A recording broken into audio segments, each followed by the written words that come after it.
So I'm not going back and forth with a man who thinks that they should be in my position. If you want to be in my position, get in my position. Do you believe that? Bluff City Media presents The Anthony Sain Show on YouTube at Bluff City Media. Stepping up to the microphone is your host, Anthony Sain. Acknowledge me. What's going on, everyone? Welcome to the Anthony Sain Show. I am, of course, your host, Anthony Sain. Got my man, Kenny Stubblefield, behind the glass. What's going on, Kenny Stubblefield? My brother, it's a beautiful day here in Memphis, Tennessee. Man, for sure. Parrish Sharkey is also in this joint as well. Parrish, what's going on, my brother? What it do? Say that one more time, man. Yep. What it do? Man, don't come in the mic raggedy, man. Come on. No, I'm messing with you. My guy, Parrish Sharkey, fresh out of not Bible study today. This our Thursday edition where we get Parrish in the pulpit. Might to make that a segment, man. Parrish in the pulpit. Hey, I like that. Hey, I like that too. Yeah, it is, man. But don't come in the mic unless you're gonna be decent in order, man. God. That was my fault. Oh, it's all good, man. It's all good. There's a user error back here. Got a special guest today, my man Gary Parrish from the Gary Parrish Show, as well as CBSSports.com. This is the second time we tried this. We had one of these that was lost in the vault. Last time we tried to have Gary on. He's here today, and we assume everything will be fine. You guys are watching this as planned. I didn't think we were going to talk about that, Anthony. Hey, stuff happens, man. I think you're going to bring that up on live on air, bro. Hey, stuff happens, man. Gotta be authentic, man. Oh, yeah, we're authentic here. That's what makes us the best in the business. We talk about our good stuff and our shortcomings as well. That's why we the best, man. We what's it called? A transparent show. We are a transparent show. Yeah. It's all good. And speaking of transparency, Kenny Stubblefield, since the last time we talked, I visited the Liberty Bowl, the Simmons Memorial, whatever, is that what they call it? Simmons Bank Liberty Stadium. Yeah, Simmons Bank Liberty Stadium. I visited last Friday for the biggest game of all time there. And what's the biggest in that stadium since it's been called that, bro? Right, would you agree? Yeah. Since the name change, yeah. It's the biggest game they've had since the name change outside of the Southern Heritage Classic. That was slick how you did that. Right, but I was in the biggest game of all time, involving the University of Memphis versus Tulane. If there were better seats in the building, I was looking at those seats. I could touch those seats. Okay, Stubblefield. I've never sat at a seat that good at a Tiger football game. I've been to a ton of them in my lifetime, but I've never sat in ones as nice as the ones I had. Shout out to my man who threw those to me in the DM. I'm not going to mention his name because I don't want people coming to him. Called him a Sain support. Yeah, exactly. Had a great time at the game. My son was there. That was his first ever Tiger football game. He really enjoyed it. We ran into some of his friends doing the tailgating. We tried to make it a Tiger Lane, but we got intercepted by some of Gabe's friends from school and their parents who were doing their thing. So we didn't make it to the actual Tiger Lane. Had a great time. They were barbecuing, had the glizzies out there, had some beers for your boys. So we had a good time with that. Of course, the Tigers came up short. Lost that game 31-21. They were up 21-10 after an early touchdown. It was looking like the Tigers were going to, kind of run away. They looked good. They looked like they had the game in control when you're up 21-10. Start the second half. Started off kind of slow, but then got up to that 21-10 lead. You thought Memphis was going to pull this out. They're at home. It was looking good, and then it didn't look good anymore. three straight touchdowns. I mean, 3 unanswered touchdowns by Tulane. Put the game away for the Green Wave. I have a question for you, Kenny Stubblefield. Why did Tulane have on baby blue? That's kind of their city's team jersey. Maybe they heard about me. Like these dudes really think that Memphis football is like the city's team. So yeah, maybe they did that to shout out to me. Okay. But no, okay, that was it. You know how the Grizzlies have this whole thing, the city's jersey or whatever the city jersey, yeah. The city jersey. It's kind of like that. It's like their old school. What they got to do with New Orleans though? I don't know. All right, anyway, because Tulane is in New Orleans, right? Right. They got the Saints, Man, nobody caring about no Tulane. Oh, it's a historical jersey. Nobody ever gave a damn about y'all New Orleans. So what's the significance of it?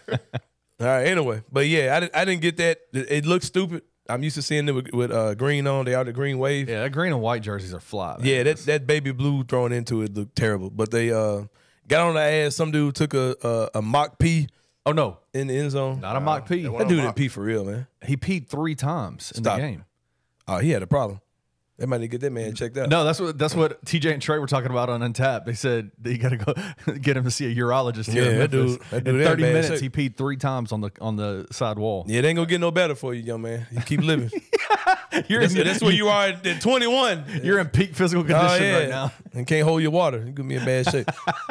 I'll say this, Ken. You want to hear my in-game reaction, like my reaction to being in the stadium, or do you want to hear like my Memphis football state of the program stuff? Which one you want to hear? Whichever one you want to give, I'll take both. I think the people want to know my reaction to the game first. Then we'll jump into the state of the program. Like I said, I enjoyed it. I had great seats. I'll say this. The games are whiter than I thought, which is hard to. That's tough. They are whiter, richer, and older than I even joked about. Like, I'm serious. And I think that's particularly because of where I sat. You know what I mean? But the thing is, I said I was gonna I was gonna go to the game. I was gonna come in here Tuesday or Wednesday and tell you guys how I think this can be fixed. I don't think that's the thing. I just think this is what it is. And I think it's some of the things these are things I took away from it. There were moments where I was like, okay, if I was a fan of this team, I wanted to get out of my seat and react a certain way. But that didn't seem to be the energy there, so I just set my ass down. Gabe was dancing and celebrating and hyped the entire game. And people were like celebrating him as he did that. But the people around us weren't doing it. During moments I feel like they should have been doing it. Does that make any sense? 100%. All right, so that's one observation I had. Something else I think they can't control is the music doesn't get loud there. Yeah, speaker system's terrible. Yeah, like their musical selection wasn't bad. Nope. But the music they were playing, like the band was louder than them. Yeah. You know what I mean? Like you couldn't really feel the music. And I know that's part because they're outside, but it's also like they just don't have the best system. No, 100%. It's not good. That was a factor. But yeah, it wasn't bad energy there. It just kind of felt like it just wouldn't. I don't know, man. Like Did it feel a little flat to you? Yeah, because it's like y'all have been talking about how big this game is, and the people who are here, clearly they understand how big this game is. There were just certain moments where I thought it was supposed to erupt, where it just kind of. Well, think about it this way. I mean, think about it this way. I feel like as someone who's at pretty much every home game over the last 5 years, I would say midway through the second quarter, beginning of the third quarter, the energy was there. Right, like it was where it historically had been under previous administrations and coaches and all that. But you got to imagine. I mean, you got to think like, the team also started off like trash, ended the game for almost an entire half, not getting past the 50-yard line. Like there wasn't a whole lot to get excited about. You know what I'm saying? It was a game of runs. It was a game of, 10-0 Tulane, 21-0 Memphis, 21-0 Tulane. I mean, there was just not a lot to... No excitement. Yeah. Yeah, I get that, but there were certain moments where things swung or you got a big third down stop or you needed a big third down stop. Yeah. And it was like kind of everyone was in observation mode instead of participation mode. You kind of get what I'm saying? No, I totally get what you're saying. Like if it's... Grizzlies in the playoff series. I mean, not even a playoff. I'm trying to think of a regular season game. When Memphis plays Houston, right? If that game is close and Dylan Brooks is talking a bunch of noise and it turns into a close game, if Memphis needs a stop, like we're up 1 and we need a stop at like 45 seconds ago, or whatever. Like it's kind of hard to compare basketball to football, but like it was just certain moments where I felt like, okay, this is when people need to be like on their feet. Yeah. The 12th man type thing, and it just wasn't there. You know what I mean? I was like, I don't know, man. It was just too observatory to me for the people who are. It's hard when you just have no excitement. You know your offense. This ain't the micro videos. This ain't the offense. So you can get excited about. We can get down the field quickly. Yeah, and I'm gonna talk about that too, real fast. Ready to get my boy GP in here. I'll say this. This is from someone who's a clearly disconnected fan. Like I root for him. I have no vested interest. I didn't lose any sleep. I actually did lose sleep because I watched the Colorado game. Oh my God! And I stayed up, but I saw that they had lost the momentum had swung, and I was up to like 2:00 in the morning. Oh, but anyway, gosh. Tough. So, but I'll say this. It feels like, and I know Tiger football fans probably don't want to say this, but as someone who's not the level of fan you guys are, it feels like Tulane is kind of living out what our story is supposed to be. And I hate to say that, but that's what it looks and feels like. That with teams going to these other conferences or whatever, it seems like Tulane in the last few years has kind of taken the reins of where we left off in 2019 with the whole Cotton Bowl thing. Mm-hmm. And it shouldn't be that way. This is freaking Tulane, bro. Like, Tulane's been terrible all my life, like, for real. And it's like you see this Tulane team come in, and they're staying on top of things, and they're doing what they need to do, making the right hires, getting the right guys around, playing the right style of football, and they're just living out our story, man. Like, they've taken our story from us. That's what it looks like. And I think that's a sad reality of it. I'm seeing people talk about Ryan Silverfield. Seems like too little too late for me. But something that I will talk about real fast is the whole Tevin Carter situation. Don't know anything about him. I heard a lot of hype about him as a high school player. Tevin Carter, I remember he had a lot of swag, and he talked a lot with a lot of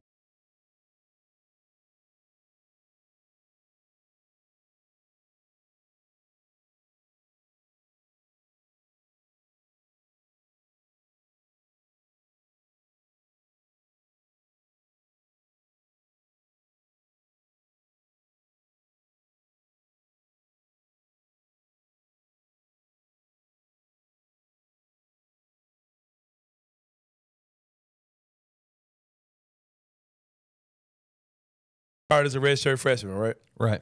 Seth is a junior. Right. You know what Seth is. You've got 1 year from him left regardless. Why not throw Tevin Carter out there just to see what you've got in him? Because if you lose, because that kid, if he's not, I doubt he's going to come back to Memphis again and be Seth Hennigan's backup for another season. Mm-hmm.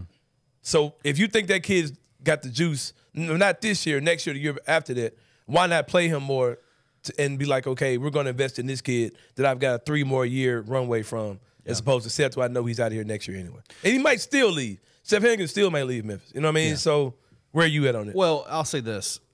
The Tiger season, as devastating it's not over. No. As devastating as the Tulane game is, the loss to Tulane was, the season is not over. There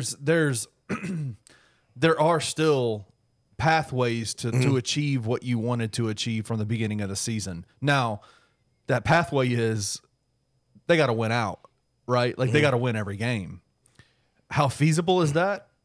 Based on the last couple of years of experience, I would say probably not. The confidence level in that is not very high.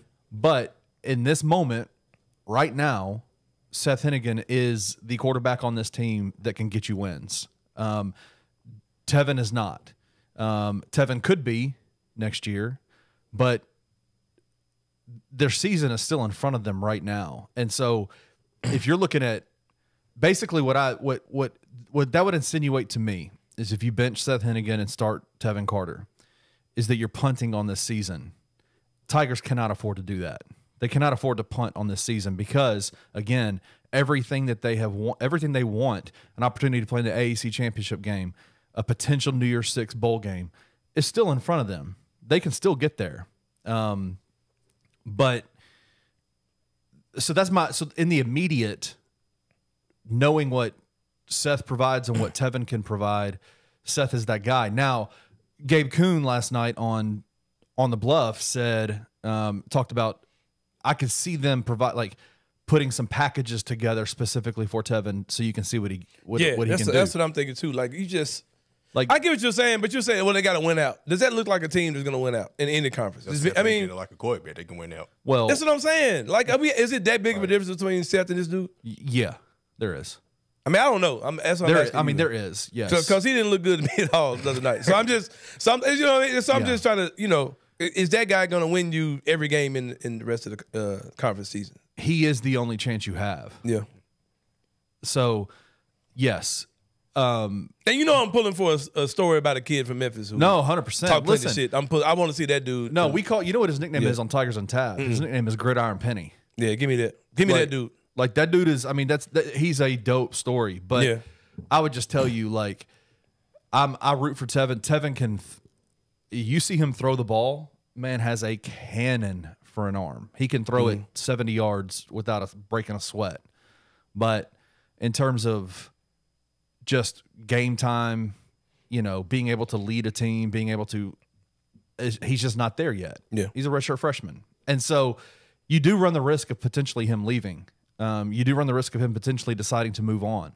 A lot of insinuating circumstances around that. There's some stuff that's gone down that there are a lot of people that would say he will probably leave after this year. The transfer portal eases that burden a little bit for the Tigers in the sense of prior to the transfer portal being open, replacing quarterbacks was tough. Like replacing quarterback, it's not that difficult anymore. And so I just think the Tigers cannot afford to punt on this season, and benching Seth Hennigan for Tevin Carter would be a sign that that's what they're doing, and I don't think they can do that. So they lose the game, it make more sense, right? I mean, we'll see, man. I'm just saying, if they lose, would you say, all right, let's see what Tevin look like now? If they lose a bad game, now if they win out and lose to SMU, they lose to UAB. Who they got next? UAB They and lose that Birmingham. one. If they lose to UAB on the road, do you say, all right, screw it, let's take a look at Tevin Carter? No, because you still have time with Seth. You still have Seth. I'm saying, Ken, if you just lost to UAB on the road, you're probably gonna lose again. Right. I don't know. I don't know. That's why I'm asking. I think there's deeper conversations that will be had if they lose to UAB this Or weekend. if they lose and Seth Hennigan doesn't look good, let's say he can play well and they lose. But I mean, I think there's deeper conversations that'll be had if that happens over Seth Hennigan. We'll see. It's tough, man. Yeah. I wouldn't listen. I wouldn't want to be. I wouldn't want to be in that locker room, or in those coaches' meetings, or at that university if they lose to a team that they're favored to win every game moving forward. Yeah. So they should absolutely. They're favored to win out this year. Will it happen? The confidence in that is not very high, but because 4 of their next 6 games are on the road, so they're not great on the road under Ryan Silverfield. Yeah, like I said, I don't know anything about either one of them, but it's just, it just seems like he may have something in the tank. And I don't even think it's like Seth Hennigan thing. Like the stuff they run just looks dumb. Like I don't know, man. We'll go to break though, man. We got my man Gary Parrish about to join us for the sit down with Sain. Gonna talk to him about Tiger basketball. Probably throw some Tiger football in there too. Grizzlies basketball, definitely gonna talk to him about that as well, especially with the whole Derrick Rose thing. My man Gary Parrish coming up next here on the Sit Down with Sain. See you guys in a minute.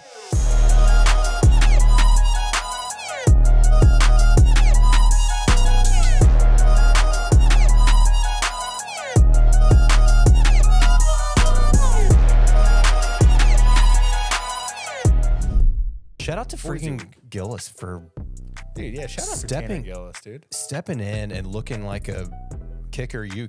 Was that not the weirdest tweet ever? I don't want to even. It's disgusting. How do both of your scholarship kickers the first tweet I saw didn't say anything about injury, so I was like, it is the stomach bug. The Willis household has it. He was hanging out with Seth and Tristan. Yeah, we all went to Firehouse Subs. They must have been roommates in St. Louis. They got boo-boo bottom and they can't play. And then somebody said they were injured, and I'm like, okay, what the hell's going on? Did they get hurt at Topgolf? Trying to outdrive each other? I have no clue how your kicker gets hurt. Not one. Not just one, both. Yeah, both. In the same week. Something's fishy. He said that he knew that they were hurt, but like they were kind of day to day, so I didn't want to like say anything about it. I mean, were they riding somewhere together and were in a minor car accident? Tandem bikes? Yeah, I don't know. On a tandem bike and fell over.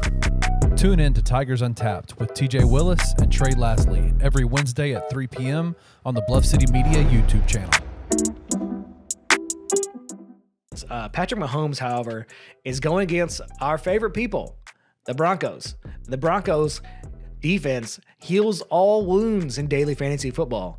$9,500, I'll take it. I'll take $9,500 against the Broncos defense, who are last in the league in yards allowed in total yards allowed. They're dead last. I mean, they let people just run, pass all over them. They allow the most passing touchdowns in the game Tune into Bluff City Bets presented by Zen Sports with Mark King and Daniel Greer every Tuesday and Friday afternoon at 3 p.m. on the Bluff City Media YouTube network. There's also been some, conjecture around there about what does this mean for Penny? And I am so tired of that conversation, Christian. Yeah, it doesn't make any sense. Bro, what did he just do this offseason? Right. Yeah, it's never enough. I mean, Jordan Brown, Javon Quinterly, and Nick Jourdain, a lot of guys, Jaquan Walton. Like, come on. Aren't all Memphis fans tired of freshmen anyway? I know I would. I mean, like, if I was a Memphis fan, I would be. Just as someone who covers the team, like, yeah. I am all on team old dudes. Like, just keep bringing in transfers. Unless you tell me this kid is going to be the next LeBron James, or unless you tell me this kid is that highly rated, that highly ranked, like off the rip, day one is the best player on the team, I don't care, man. If a kid chooses Memphis, if a kid doesn't, it doesn't bother me. Tune in to On the Bluff with Christian Fowler and Gabe Kuhn every Tuesday at 12 p.m. on the Bluff City Media YouTube channel.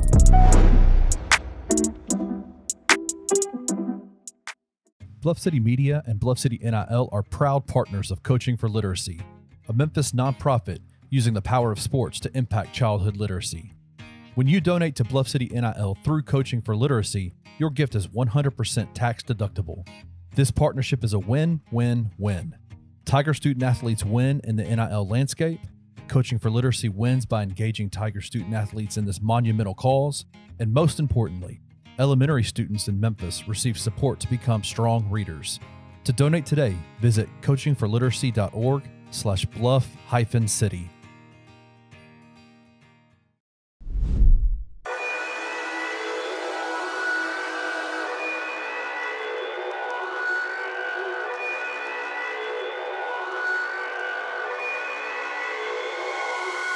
All right, y'all, welcome back to the Answer the Sain Show. Here for the Sit Down with Sain, one of the true GOATs in the city of Memphis, my man, Gary Parrish of the Gary Parrish Show, also CBSSports.com.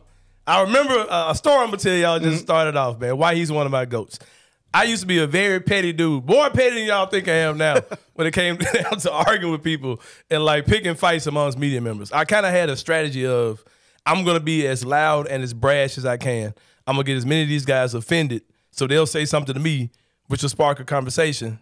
And those conversations have kind of gotten me to where I am now. Sure. Because a lot of those guys have kind of like, okay, this dude ain't that bad. Right. Hey, matter of fact, let me help you open this door, help you get through this door you're trying to get through. I never started none with you, but you came to my house, you did a podcast, and I was like, Gary, what do you think about beef? Because I was arguing with somebody, like it got kind of personal. And I was like, what do you think about media beef?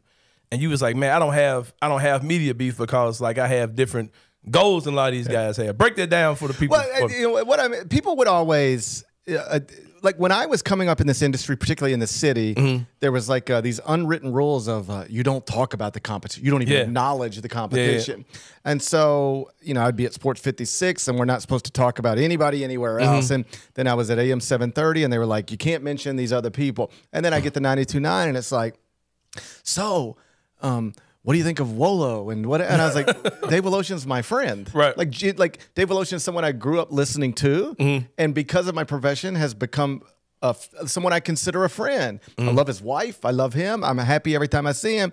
The idea that I would have a rivalry with anybody just never made sense to me. Like if I were ever listening and Wolo said something interesting, I would have no hesitation of saying. So I was listening to Dave Woloshin earlier today, and he made a point that I don't think I've heard anybody else say. Like, I'm happy to give other people credit. Right. I never wanted to pretend I didn't hear the other people. I don't listen to everything, and I don't even the things I listen to. I don't listen to them every day. But I just never understood the idea pretending of like everybody else don't exist. I didn't understand that, and the truth was, particularly by the time we got the 92.9 and it took off. The competition was always more K97 and big FM hip hop brands or country stations as opposed to other sports talk stations. So I would never suggest somebody didn't have beef with me, right? But I never sought that out, and I never got involved in it. Like you punch me, I'll punch back, right? But I wasn't going to be the one to throw the first punch. I could always be civil with everybody, even people who were talking about the same things I was talking about at literally the exact same time. If I see them, I got no problem with nobody. Yeah. Well, yeah, it was a real paradigm shift for me. It really made me kind of change the way I think. I still be on these folks' ass. Yeah, no, I see you. I see you. I still be on their ass, but it's a different type of energy, man. Yeah, and listen, there's a million different ways to do this, and to quote make a name for yourself. And there are things I did when I was younger that I certainly would not do now. I could go back and listen to those old shows, like when I was in my 20s still, and certainly in my early 30s, and I think I would recognize myself, but I wouldn't like a lot of it. Yeah. I think with age and whatever level of success you have, your perspective changes. And so I could look back on that stuff and go, okay, that was good. That helped me get from there to there, but I wouldn't do it like that anymore. And I honestly think if you can't evolve over time, like if you sound at 33 the same way you sounded at 23, or frankly at 43 the same way you sounded at 33, you're probably not developing the way you ought to be developing. So sometimes people will say, you sound different than you used to sound, or you do things differently than you used to do, or you talk about things. And yeah, that's I hope so. Yeah. I hope I'm not stuck in time in a different place. As I evolve as a person, I'd like to think that the show has also evolved. And but in terms of like, I never felt it necessary to like, I'm going to say something wild just to get people riled up, or say something wild to get somebody's attention. I won't pretend that I've never said wild things or ever been wrong about something, but hand to heart, this is the truth. This would frustrate me sometimes. When people would say, well, he only does that for phone calls. Right. He only say, well, you don't even take phone calls. I never really took phone calls, so that just was rooted in nonsense. Or he's just doing this for clicks, or he's just saying this to get an audience. I wasn't right, and still am not right about everything I say. Hand to heart, everything I say, I believe when I say it. Right. Sometimes factors change, then my opinion changes, but I made a promise to myself a long time ago. I will not be somebody who says things just to say them to get the most attention. I'd rather be right than loud. I'd rather be, frankly, right than popular. There are opinions sometimes I'll have that are considered negative about the University of Memphis, negative about the Grizzlies even. And I know before I even go down that path, the people who are listening to me are not going to like to hear what I'm saying. Right. But I think it's important to say, and I believe it to be true. Yeah. I'm comfortable with it. I just want to be honest and right more than liked. Yeah, exactly. I mean, I want to be liked. That does matter to me. But being right has always been the most important thing to me. I always just want to be right. And I'm not always right, but that's always the goal. Every point I make about anything. Yeah, that's definitely something I've learned from watching you and just tried to emulate in what you do. I never hid the fact that you're definitely one of the people I emulate. You know what I mean? So something that you said is that you say things unapologetically. You know what I mean? Because it's based on what you see now and it's what's real to you. You know what I mean? So with that being said, we're gonna talk about Zaire Williams. Sure. Who's somebody that I decided last year was terrible, and I made my assessments of Zaire Williams. I'm watching Zaire Williams now do his thing in the preseason. Look like a guy who's clearly put the work in that he described that he did this summer. He looks like a much more competent and comfortable and confident player on the court. Well, both things can be true. Right, exactly. So he was largely terrible last season. Right. Injuries, and then even when he was healthy, was like out of the rotation, and he went from starting important games as a rookie to not playing important games as a second-year player. That's obviously a problem. I was, if you'd have asked me at the end of last season how I feel about the Zaire Williams thing, I would have said it's not going as planned, as we hoped. If you'd have asked me, would you take a top 10 pick for him right now? You used a top 10 pick on him 2 years ago. Would you take a top 10 pick for him right now? I would say yes. Yeah. I might still say yes. Right. But the thing, what draft are we talking about? Yeah, but the thing you have to always remember is that he is very young, and he basically had a nothing college season, and then he deals with injuries, and all that stuff can pile up on you. But the stuff that existed that made an NBA franchise that has a history of good drafting think he was worthy of a top 10 pick, that stuff's still there. And at least in some preseason games, heading into his third year in the NBA, he's shown some of that. Yeah. He's been a little bit of a more of a playmaker. He's made open shots. I don't know that he'll be the starter on opening night. I don't know that he should be.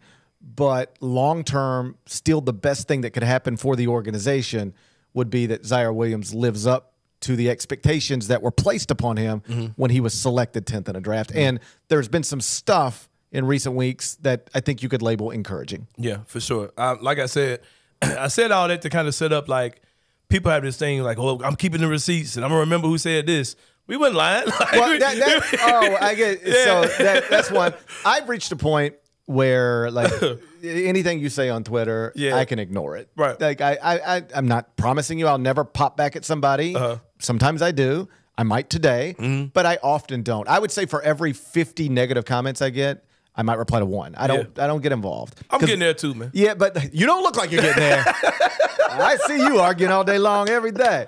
You gotta wait. There, man. You got a ways to go. Well, I might get more. Well, I don't get as many as you. Well, how about this? And I'm not saying you have to get there. I'm just saying I am there. There are plenty of people who will get into. You know, Jeff Goodman is in with it every day.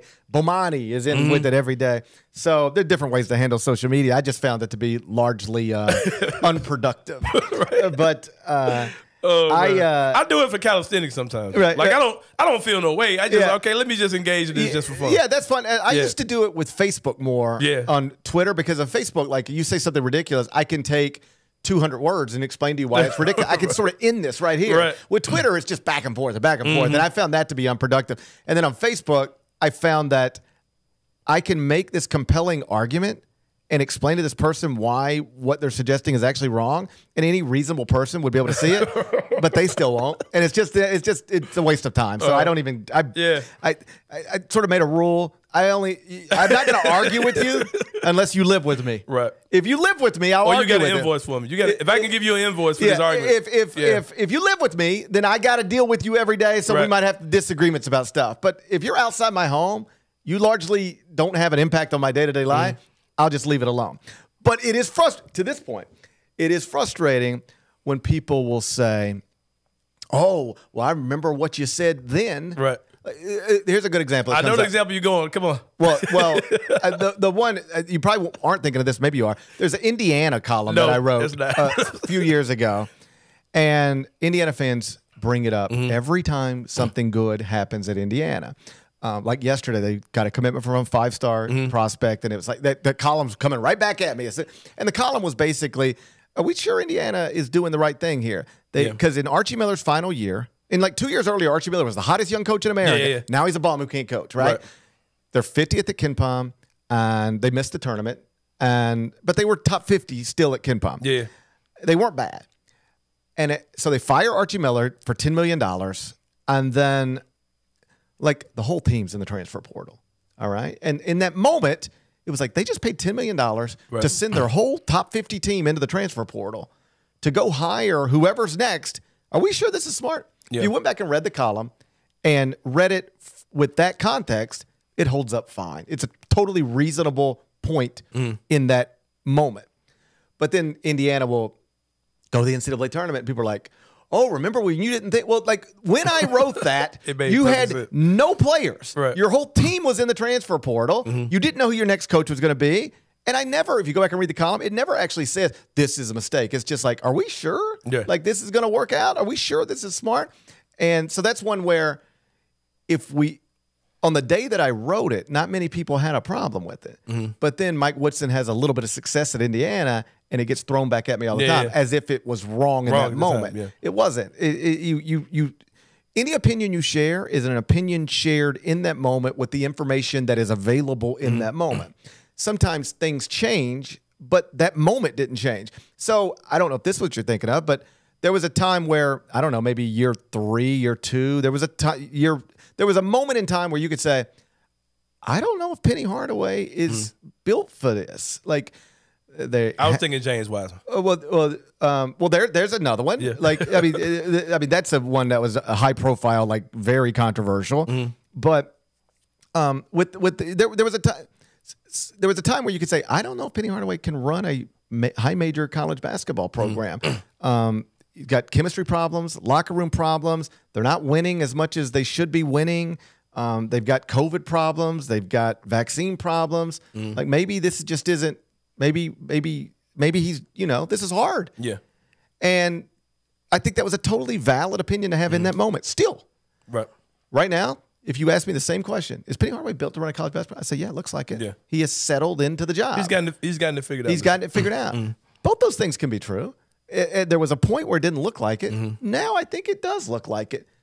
My opinion didn't change as much as what I was observing and evaluating changed. And yet, for whatever reason, some people have a hard time holding on to those two things. They go, well, remember when you said Penny Hardaway might not be built to be a college basketball coach? What do you think now? Well, in that moment, I still had that opinion, and here's why. Then he has subsequently showed us some pretty impressive things in terms of roster building and coaching and everything else. I think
teams are scoring on several teams, one at high levels.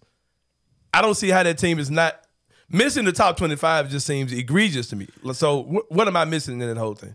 Nothing. I mean, they could reasonably be in the top 25. They're in. I've said from the moment they got whoever the last high-profile transfer they got was, let's say Jordan Brown.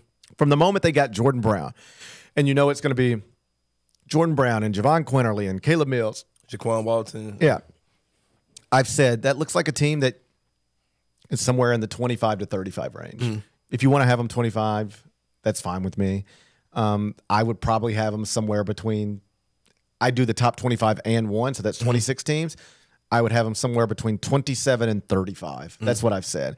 37 seems a little low. Ken Pom was at 32. I think Bart Torvik is also in the low 30s. I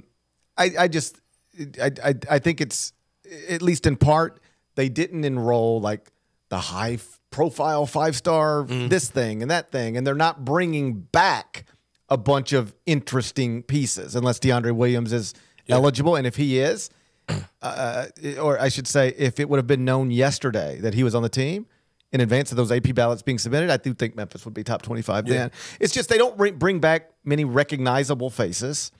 They didn't enroll any 5-star high-profile guys, and so it's mostly just a collection of transfers, and I guess most people are taking a wait-and-see approach. But I think they're going to be good. I think if you told me right now, yes or no, they'll get in the AP Top 25 poll at some point, I'd say yes. Yes or no, they'll make the NCAA tournament? Yes. I think this is going to be the third straight really nice season for Penny Hardaway, and if somehow DeAndre Williams does get eligible, then I don't want to say the sky's the limit because there are better teams out there. But then Memphis has the stuff you could look at and reasonably go, yeah, if that team were in the Final Four in Phoenix, it wouldn't be the craziest thing to me. Yeah, I think it's all good locker room bulletin board fodder now because I'm not as I say on the show every week, I'm not a heavy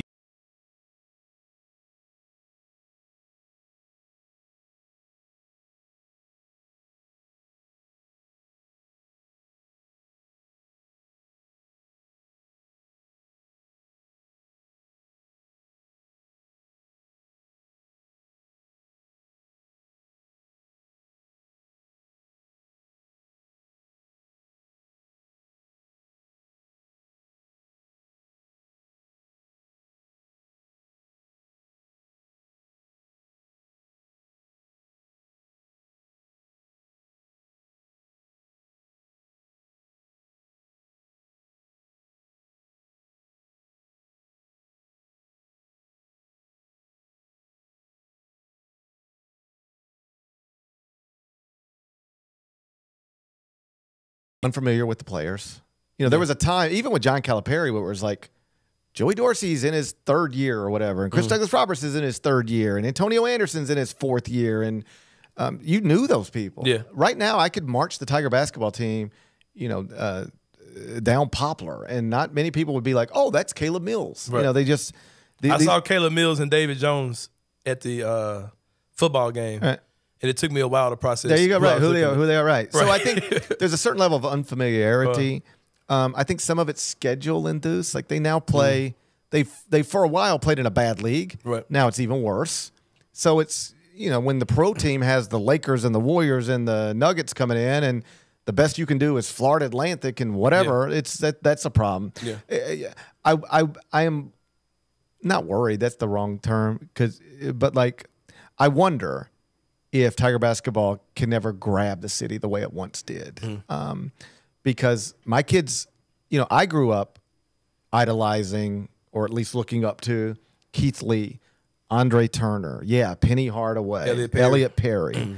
My kids are growing up talking about John Morant, and Jaren Jackson, and Desmond Bain. Right. They don't.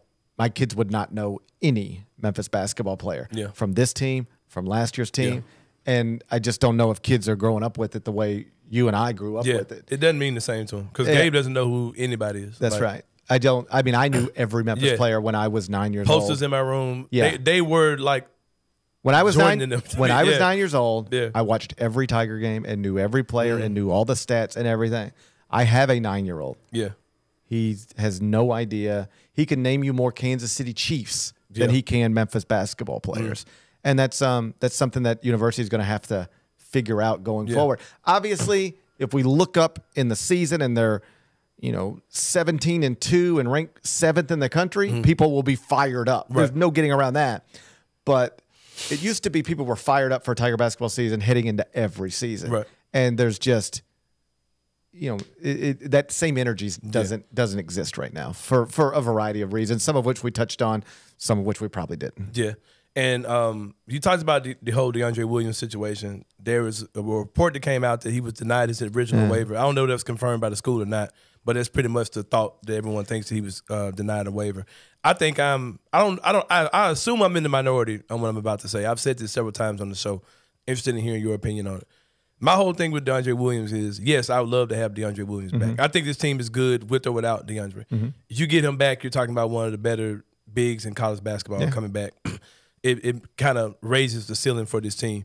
My only concern with that is every year the Penny has had what you call an unsuccessful or a toxic season or all this chaos. It's because you got guys who all feel like they should be on the court at a certain time. If you bring DeAndre back, you're going to have to make a hard decision about David Jones or Jaquan Walton. Right. Like this is going to happen if DeAndre comes back. If I'm Penny, do I want that situation again, or do I want to just ride with what I have? I would want it again. I think he's a difference maker at the collegiate level. Like he's not an NBA prospect, DeAndre Williams. Yeah, he'll never play in the NBA. I shouldn't crush somebody's dreams. I'd be surprised if he ever plays in the NBA. But I'll root for him like crazy. All right.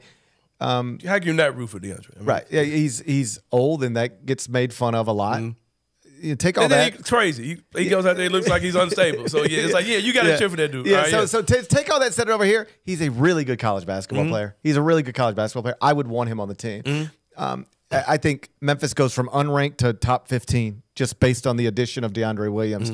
I don't know how that's going to end up, but I would just tell you, broadly speaking, in similar cases that I've covered over the years, when you start hearing about people submitting more documents and submitting more this and that, the only reason you're submitting more usually is because they've already told you, this is not, no, you're not getting that back. And you say, well, what about this? It's like almost like imagine you're applying for a loan, right? Yeah. And they reject you. And you say, hold up. I forgot about this extra income I got. Right. What if I can show you this extra income? And they'll go, okay, well, you can submit that and we'll run it again. And then they run it again and they're like, we're still not there. Right. My fear is that that's what this is going to be. Like they're just going to ultimately say, we're done here. You have no more eligibility. It's time to move on. But to answer your question directly, if I were Penny Hardaway, I would want him on my roster. And if it has to come at the expense of Jaquan Walton, then that's fine with me. Okay. Where are you at as far as what do you think the best case scenario? What does a great season look like for Penny this year? What's the ceiling for this season? Okay, let's assume DeAndre Williams will be on the team. Like, then the ceiling's a fine. You know, I don't put a ceiling on it. I mean, I think they'd be one of the oldest and best teams in the country. I mean, if you told me they could win it, I wouldn't predict the national championship. I wouldn't even predict the Final Four. But I wouldn't rule those things out either. I think it'd be it'd be good without DeAndre Williams. I think they could be great with him. Right. Like legitimate. You look up and Jay Billis is listing 7 teams that could win the NCAA tournament, and Memphis is one of them. That kind of good. So some of what does success look like is tied to, well, what's the roster going to look like?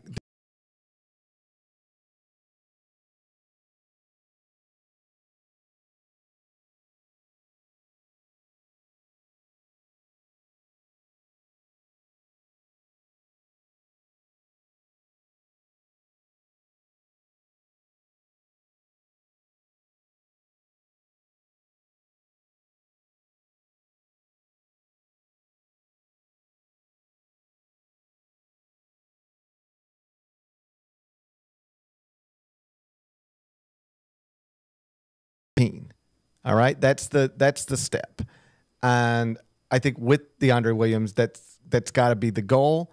Although once you get in that tournament, it is so all over the place, and like sometimes the best team in the country loses its first game, or one of the best teams in the country loses its first game. So I try not to get too caught up on success is Elite Eight, or in anything short isn't, because what if you go undefeated in the regular season? Like literally are the number 1 overall seed in the NCAA tournament, and then you lose in the round of 32. Right. That's an incredible season, just a terrible ending. So with DeAndre, I would like to check off some of these things I've never done before. I would like to make a Sweet 16. More than that, get ranked, stay ranked. Don't be a thing where it's Valentine's Day and we're going, here's what Memphis needs to do to get on the right side of the bubble. How about this? Don't spend February making me and you and everybody else go through the schedule and say, all right, if they do this, this, to this, that's how they get on the right side. Stay on the right side of the bubble. Stay on the right side of the bubble the whole season. Every time Jerry Palm updates his bracket, you're in it. Right. Don't make yourself have to go 11-1 in the final 12 to get into the NCAA tournament. I think that's what success looks like. Top 2 in the league, which should be easy frankly. Yeah. Top 2 in the league. Top 8 seed, and on the right side of the bubble the entire season. That's success. That would be 3 straight years of the greatest basketball player who's ever played at the University of Memphis, competently running a successful college basketball program. That would be, if that's not enough for you, then you might set the bar a little too high. We opened the show talking about my experience attending my first Tiger football game since all the city's team stuff went down, which I'm sure is you've noticed, of course. I took my son, we had a good time. The only thing that I would say, because sometimes I would like, okay, let me detach from the game and just think about the environment. Right. And it was old, rich, and white, man. Yeah, you know what I mean? No. I struggle with the football program because I want it to do well. When it's doing well, it's fun. My whole thing, like, we get so every week in the city, attendance is talked about. Every week, somebody's talking about attendance, and that is only a conversation that happens because they play in a stadium that is about 50% too big for them. Right. Exactly. That crowd that they had for the Tulane game was a good crowd for AAC level football games. 35,000. If you're an AAC school drawing 35,000 people, you're doing great. But you turn the TV on, it looks terrible. Yeah, it looks empty. I've told this story before, but a lot of the people at CBS Sports Network that the host anything. They host football shows, basketball shows. Like, I'm not going to go talk on a football show, and Danny Cannell's not going to come talk on our basketball show. But the host might be the same, Adam Zucker, Brent Stover, whomever. And it'll be like, back when Memphis had a CBS contract, now all Memphis football, I believe, is like ESPN, ESPN2, ESPN News, ESPN Plus, whatever. But there was a time where there were games on CBS Sports Network. And I'd get a text message from like Brent Stover. He'd be like, GP, Memphis is ranked 23rd. I thought people were fired up. Nobody's at the game. Right. And I'm like, no, 40,000 people are at the game. 40,000. It just looks empty because the stadium's too big. Right. And that's my biggest issue with actually investing $200 million into this stadium. Yeah. Because it will have nicer bathrooms and concession stands and chair backs, and it'll be nice. It'll still look super empty. It'll just still be too big. Like the idea of spending $200 million to, and then when it's all done, you'll go, this still isn't really what we should have. Yeah. Seems, I don't want to say bananas, because what Laird Veach would tell you is, what are our options? Right. We don't have the money to build it on campus. We don't have the money to build it. I wish there was a way, if I could just snap my fingers and send some text and this could happen. Mm-hmm. Hey, give us the $200 million. We're going to build a brand new thing that's properly sized, and it will cost more than $200, but we'll figure out the rest of the money. Right. But just let's use that $200 million to do something new as opposed to make this other thing better. Because even when you spend $200 million to make the other thing better, it's not going to be great. Right. Nobody will ever turn on the TV, ever, and go, oh, wow, that looks like an amazing football stadium. It's just going to be a big stadium, an oversized stadium for the product that's in there. Off campus and yuck. Yeah. So the biggest, not the biggest problem, but among the biggest problems facing that football program is it's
I notice when I turn on a sporting event.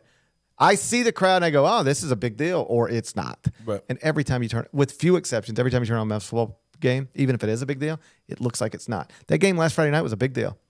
I watched it on TV. It looked empty. I know it wasn't. Yeah.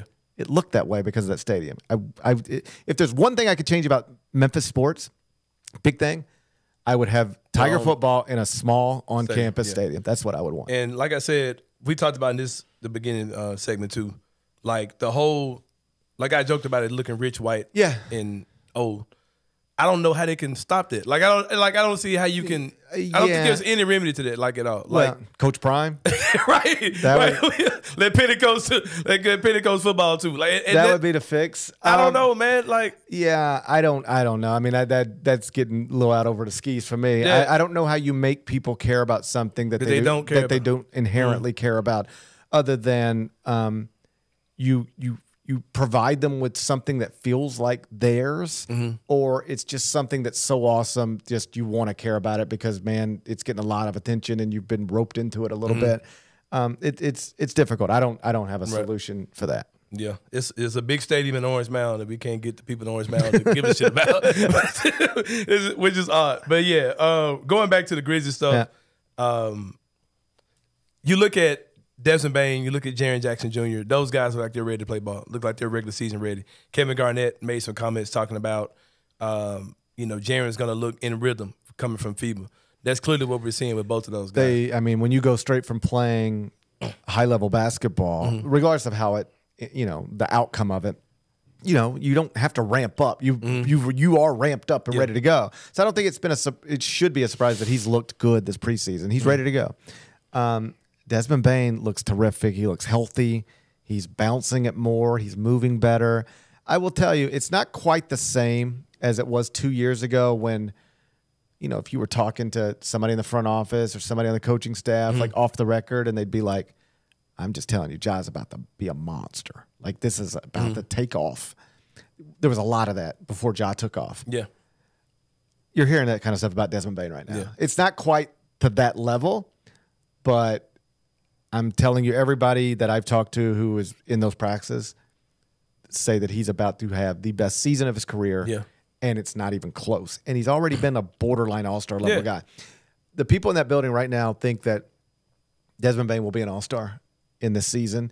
And if that's the case, then at some point, game 26, hopefully, the Grizzlies will still, despite all this nonsense that they've been dealing with, they will still have three of the best they'll still have three all-star level players. You know, 3 all-stars that's historically 3 all-stars. You're a championship team. Historically. Yeah. And the Grizzlies will, if Desmond Bane does take that leap, that's what they got. 3 all-stars, all 25 and younger. Yeah. Any concern physically about Marcus Smart? We haven't seen him. He's supposed to play the next preseason game.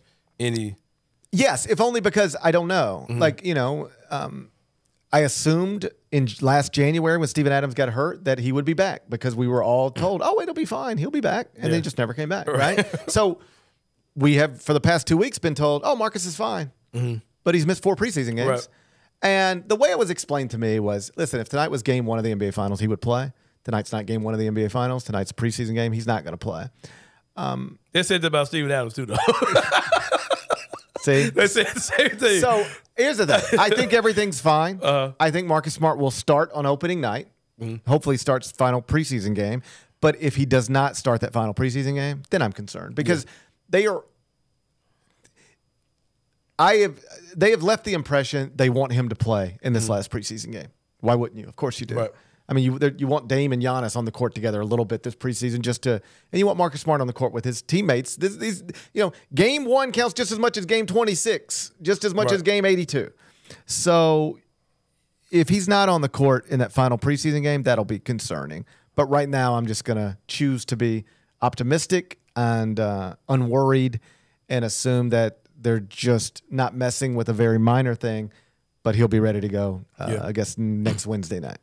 What's it like for older, mature, seasoned Gary Parrish to see older, seasoned, mature Derrick Rose? And both of you guys were younger Gary Parrish with this kid, Derrick Rose. So what's it like seeing him now and the guy he is now? It really made me happy, proud. I didn't hug him, but I wanted to give him a hug. Right. It was so nice at Media Day because, I knew Derrick when he was in high school because it wasn't like that came out of nowhere. Memphis was recruiting him. Yeah. And I can remember sitting in Las Vegas in July before Derrick's senior year with John Calipari and Tim Floyd, head coach at Memphis and USC. I don't believe at this time either Derrick or OJ Mayo were committed to either school. But John and Tim were already talking about playing in New York City, Madison Square Garden, with those two guys. Right. And they did that. Right. So it was known for a while that Derrick was going to Memphis. And so I got to know him. I got to know his brother. And then he comes to Memphis and we do this sit-down interview at Central Barbecue that we had fun with. And the Derrick Rose I remember from back then was obviously an awesome player, nice young man, very quiet, very introverted, just didn't have much to say. And that was obvious when we did that interview. I was in my second year, second year at CBS Sports. I wasn't comfortable on camera. I was a writer. The whole television stuff hadn't even began yet. Right. So I wasn't good. But it would have been hard for anybody to be good with him in that moment. So you go back and watch that and it's just cringe because it's bad. Yeah. Because I'm not good and he has nothing to say. And that doesn't make for a good interview. Fast forward to a couple of weeks ago, Media Day, and he walks in and it's like I'm looking at an adult, which I am, obviously, But it was like, I don't know if this is the best way to, because this doesn't typically happen in most people's life. But imagine you knew somebody when they were 16, 17, 18. Then you didn't see them again. Right. In person, didn't have any conversations with them again of any length for 16 years. Yeah. And then you see them again. And you sit down with them and they look different, they sound different, there's a different way they carry themselves. They're talking about their kids, is dropping his kids off at Lausanne and the campus, and it just felt like I had when I knew this person, he felt like we could have never had these conversations then. I was just really proud of him to see. I love that he's here. I don't know what it'll mean on the court. We'll see. I don't think if the Grizzlies are the 1 seed in the West, it'll be Derrick Rose responsible for that. But I just like the idea that he's here. I like the idea that his kids are here. I heard Tiger Woods talk about this one time, and it was interesting to me. When Tiger won that last Masters, his kids were there. And he said among the reasons that was really emotional for him is not just because he won a Masters after going through all this stuff that he went through. He was like, people don't realize this, but my kids have never seen me be great. They could see it on YouTube and they can call up, the clips, but my kids have never seen their father.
Collapse.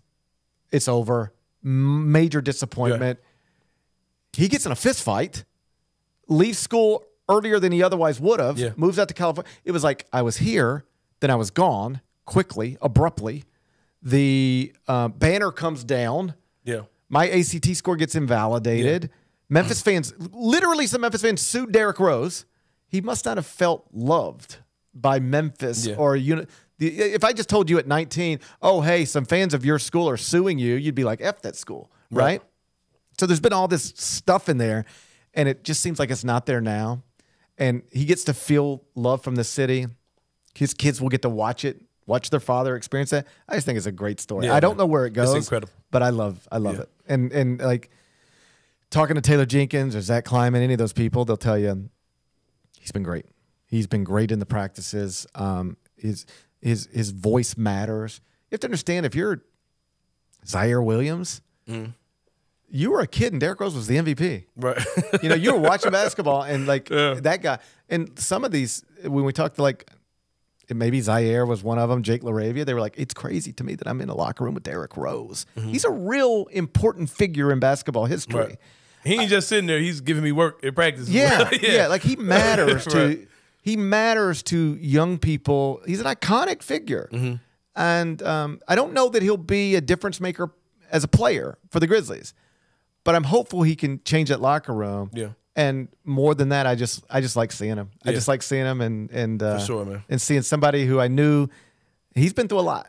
And it looks like he's come out of it with proper perspective and an impressive level of maturity. I just like that Derrick Rose is married.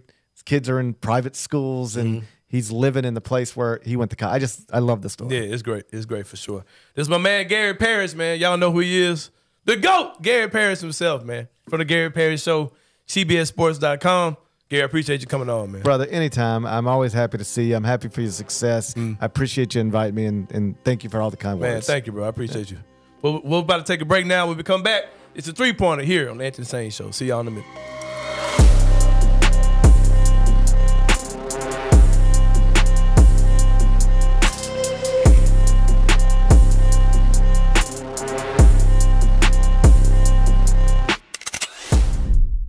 Bluff City Media and Bluff City NIL are proud partners of Coaching for Literacy, a Memphis nonprofit using the power of sports to impact childhood literacy.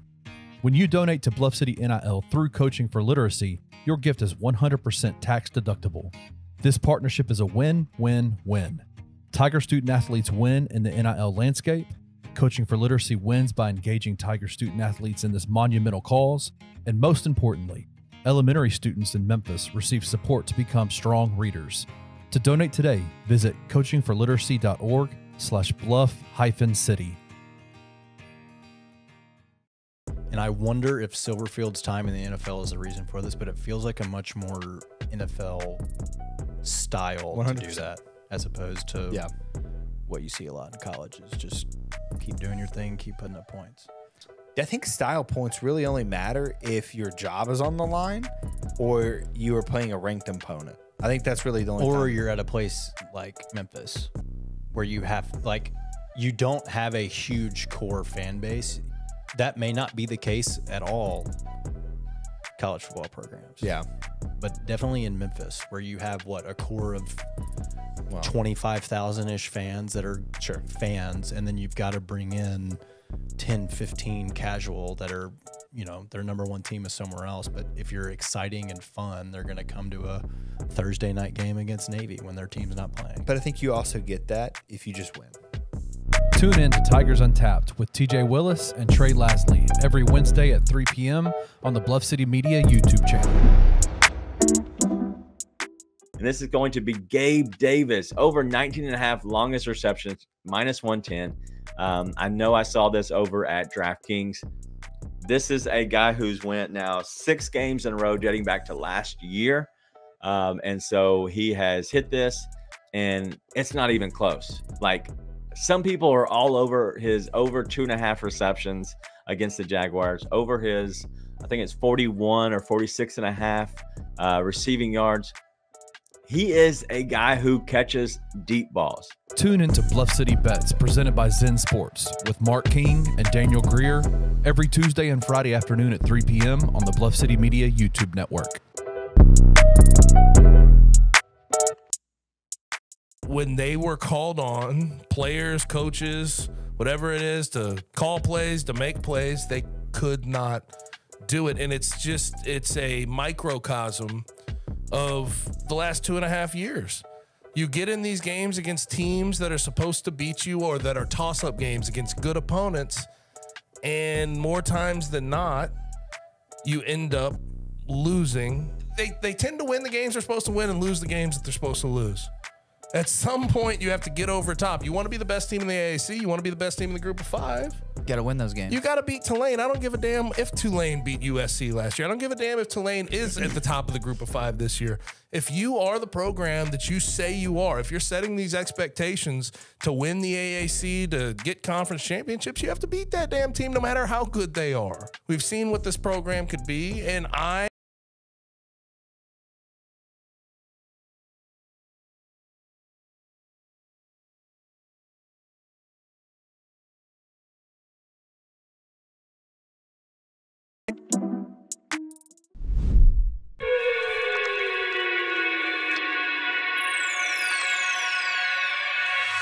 What's going on, everyone? Welcome back to the Enter the Sain Show. Shout out to my man Gary Parrish. Just wrapped up to sit down with Sain with him.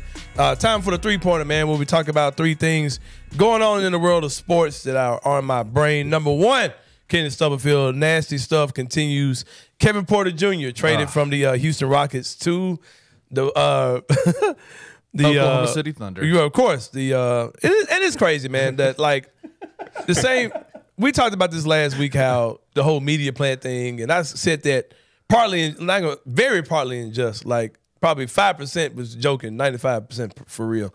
But it's funny how teams like the Thunder get praised for all this, and you list all these first-round picks that they have coming towards them and all that, which is a whole other discussion. We'll talk about how that's such an empty asset you're talking about, first-round picks, especially when, you've got to draft those dudes. And if you're not trading those picks away for something of value, it's nothing. You got to draft and develop. Yeah, because and that's the thing. You can only have so many dudes on your roster. You're not just going to be constantly drafting first-round picks. You're not. G League. Yeah, if they got 3 first-round picks this year, they're not drafting. They're probably not drafting any of those dudes. They might draft 1 or 2, 1 max.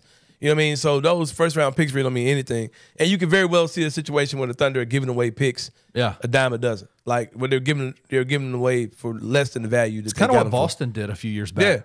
Yeah. So anyway, but it's crazy how a team like them goes out and helps Houston save face with this thing, but they're not getting criticized for it. At least I don't see it happening on a major scale.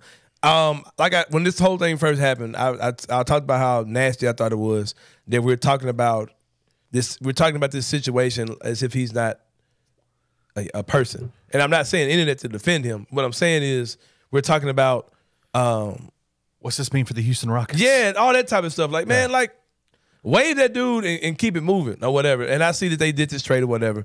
And the disgusting thing about this, of course, a report came out saying that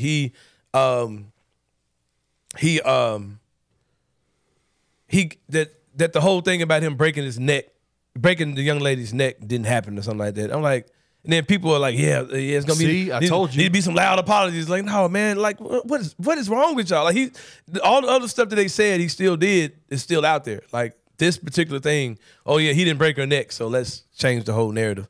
Disgusting stuff with the whole Kevin Porter Jr. situation. Do you think he'll ever see the court in the NBA again? No. I doubt it. I doubt it for sure. I mean, OKC said it in their press release. They waived him. They're waiving him immediately. When did they get Victor Oladipo? They've been having him. No, they didn't. They got him this summer. Miami. They made a trade. Some trade. Oh, Miami. he was at Miami. Yeah. They made a trade with Miami because he was at OKC. Then he went to Miami, and now he's back at OKC. Well, I mean, is he healthy? Nope, he got hurt in the first round of the playoffs. Yeah, that's right. Because of Market Book. Yeah, that's wild. I didn't know he was even there. So yeah, whatever. On that whole thing, it's nasty work, man. I don't want to have nothing to do with it. Number 2, Grizzlies preseason is rolling. Had a couple losses since the last time we did a show. The wins and losses don't really matter to me at all. I just love to see what guys are doing. Zaire Williams has been incredible. We've already talked about that. Marcus Smart is pretty much set up, expected to play in that final preseason game. Taylor Jenkins was asked this question by Mike Wallace of Grind City Media before the last game, and he said that he'll be playing. He's on pace to play in that last game. I'm not really concerned about the Marcus Smart situation. Gary was saying if he doesn't play, he would be concerned. I think it's a conditioning thing. I just think I think they're just taking time to get him revved up. I don't think that it's a major injury at all, if any injury at all. And that's coming from me, who thinks everything they're saying they're lying. Right. You know what I mean? So if I'm saying the total reverse, well, I don't even think he's really even hurt. Like, you might want to, listen to that. But I think he'll play Friday. If not, I would also be a little concerned about what may be going on with him. But I'm not there yet at all on the whole Marcus Smart thing. Grizzlies have looked good in preseason, like we talked about with Gary. Bane and Jaren are looking like they're ready to go. Mid-season form. Yeah, looking like get this over with. Let's go cook some dudes for real. That's right. On that. Anything else standing out to you? Zaire, of course. I'm a little concerned about Luke Kennard, man. Like, he's not making shots, like, at all. Yeah. I might be looking at stats wrong. I may be just kind of assuming stuff. Like, I'm missing a lot of the games. I'm missing a lot of the time. Like, second half time, I'm not watching the game. So I don't know if he's coming back and doing stuff I don't know about. But Luke Kennard missing shots is starting to concern me at this point. I'm sure he'll be fine once the season starts. That just means he's going to go on a burner when exactly. When the lights come on for real, it's going to go crazy. Only other thing that of note, and I know people, especially people like Drew Hill, I think that I'm being obsessed with this. But Luke, Jean Conchar has not played since the first game. He played 18 minutes in the first game. We have not seen him since then. I don't know if that means it could mean something, could mean a lot. I don't know. I don't know what's going on with that. He hadn't played at all. They haven't said anything about injuries either. I understand you got other guys you're trying to take a look at, but he is a guy that was a huge part of your rotation last year. So you would think that he would play. Maybe they just know what they know what they know about him. Yeah, and they're just trying to see. I don't know. You know what you know a lot about a lot of these guys though. Like, it just seems odd. I don't know. I don't know. Maybe I'm hoping this means he's about to get his ass about here. Hey, if it's that, I definitely can get with that as well. Number 3. As I noted early in the show when we talked about the University of Memphis game, me and Gabe went to Aldo's Pizza after the game and sat down. The Colorado game came on. We watched that. 29-0 at halftime. We leave. We get into bed. Tuck the kid to bed after a long day of celebrating. Had to wake up. Gabe gets up before me. He gets up. He's playing Madden. Had to wake up and break the news to the kid that Colorado lost that game on Saturday night. Was it 43-41? What was it? Yeah. Wasn't it? I think it was like 43-41. Yeah, something, I don't know. No, it could have been 46-43. Yeah, but it had to be at least 3 points because it was overtime.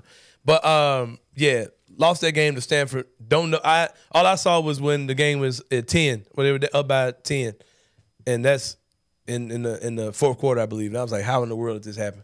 And watch that whole comeback ensue. I'll say this about Colorado, like I've always been saying.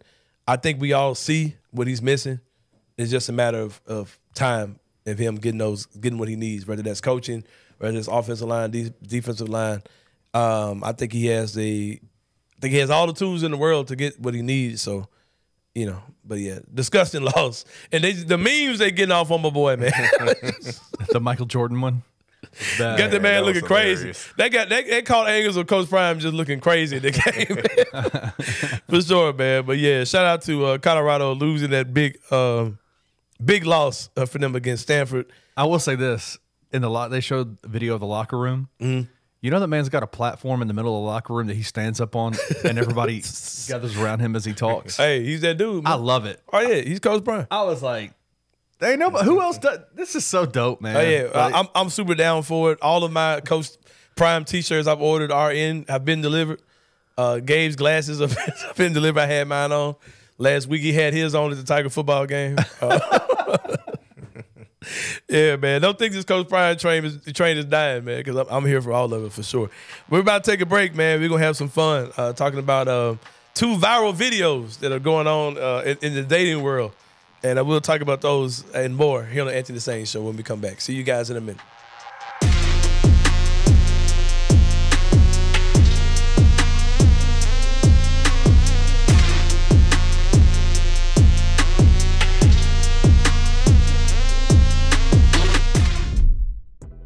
Derrick Henry, over 75.5 rushing yards. Okay, it's minus 114 right now. I just played it. It's over on FanDuel. Okay, well, I do love this play, and let me tell you why.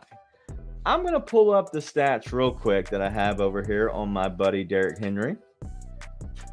His first year, he was behind DeMarco Murray in 2016. Didn't play much, right? Well, let's give you the last matchups he's had dating back all the way to 2017 against a division rival and the Colts. Okay. His first game where he was the starter, he had 19 rush attempts on 131 yards. Okay.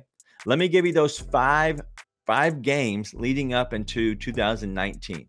Tune into Bluff City Bets presented by Zen Sports with Mark King and Daniel Greer every Tuesday and Friday afternoon at 3 p.m. on the Bluff City Media YouTube network.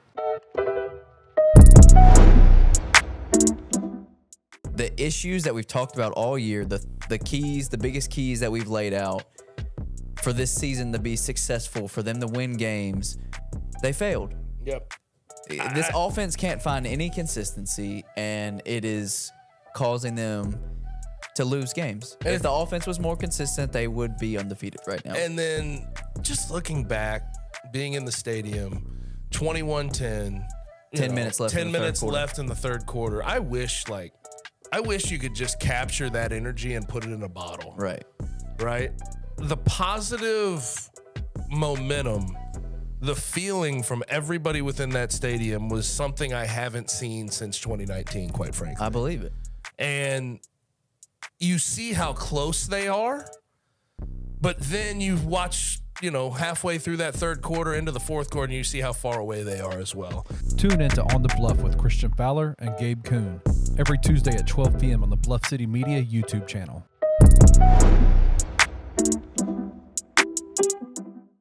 And I wonder if Silverfield's time in the NFL is the reason for this, but it feels like a much more NFL style 100%. To do that, as opposed to what you see a lot in college is just keep doing your thing, keep putting up points. I think style points really only matter if your job is on the line or you are playing a ranked opponent. I think that's really the only Or time. You're at a place like Memphis where you have, you don't have a huge core fan base. That may not be the case at all college football programs. Yeah. But definitely in Memphis where you have, a core of 25,000-ish fans that are fans, and then you've got to bring in 10, 15 casual that are, their number one team is somewhere else. But if you're exciting and fun, they're going to come to a Thursday night game against Navy when their team's not playing. But I think you also get that if you just win. Tune in to Tigers Untapped with TJ Willis and Trey Lasley every Wednesday at 3 p.m. on the Bluff City Media YouTube channel. Bluff City Media and Bluff City NIL are proud partners of Coaching for Literacy, a Memphis nonprofit using the power of sports to impact childhood literacy.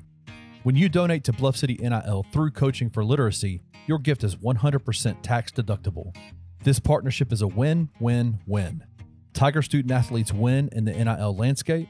Coaching for Literacy wins by engaging Tiger student athletes in this monumental cause.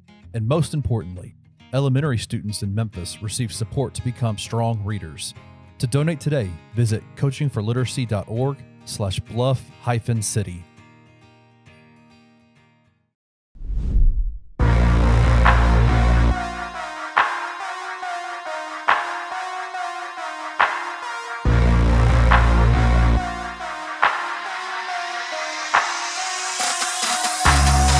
All right, y'all. Welcome back to the Anthony Sain Show. Final segment of the show, Inside the Same Brain. This is another non-medicated edition.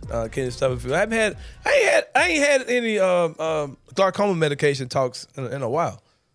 Actually, now that I think about it, your eyes are doing fine. Yeah, I've been doing all right, man. I might need to just take some just for recreational purposes. See what that does. Well, you want to like make sure that they stay healthy. Yeah, there you go, man. Like the glaucoma stays Yeah, away. let me go ahead and hit up my people real quick. Right. Get me read up. But no, man, Inside the Same Brain. 2 interesting videos came out pretty much over the last week, Kenny. You said you have not seen these videos over the break, and I'm glad you haven't, actually. I'll send them to you after the show. Okay. Both of these videos, I believe, are staged. I believe they're fake. I don't think either one of these actually happened. And they both show 2 opportunistic women going out on first dates with guys. Oh, no. And in one video, the girl, she starts out the video saying this guy's been pursuing her. She didn't want to have anything to do with him, but she was hungry. So she said, I'll give him a try. Let's go out. And he tells her to come meet him at said bar or restaurant or whatever. Gentlemen, if you're ever pursuing a woman and she hasn't been giving you the energy that you like, then all of a sudden she hits you up and she says, yeah, meet me here at this place. Be prepared for a night that you didn't like. That's not what you want to do. Don't ever fall for that trap. It's a setup, right? It's a setup. It's because she's not interested in you. She just don't want to pay for her food. Yep. She's hungry. Right? She's hungry, extra hungry. Right. So if she's telling you this is where I was going anyway, meet me here. Oh no. You getting set up quickly. So the girl's talking about how she's not really feeling the dude, and she orders 4 trays of oysters, which are 12 oysters apiece. And he, this started off as being, we just meet for a drink or whatever, but it turned into her ordering 48 oysters and eating them all in front of this dude. And then like the guy uses the restroom and he dips. And then he texts her back saying, I'll cash app you for the drinks, which is what I offered you, was to take you out, for drinks, whatever. And there's other stuff, I'm not paying for that. So that video went viral. I think it was fake. I don't think that was real. And then there's another video, Kenny Stubblefield. This was even better. It's a lady in the car with a guy, and they're headed to the Cheesecake Factory. And the girl is saying, no, I'm not going to the Cheesecake Factory. Like, you got to think of something else. Oh, yeah, I saw this one. Yeah, and it ends up that the guy is saying that I had other plans. I had plans to take you to reservations for a better restaurant. I told you I'd be at your place to pick you up before. You weren't ready. You were an hour late. The reservations got canceled because of that. And now this is where we are. And the lady was refusing to get out of his car. And he's like, no, you need to.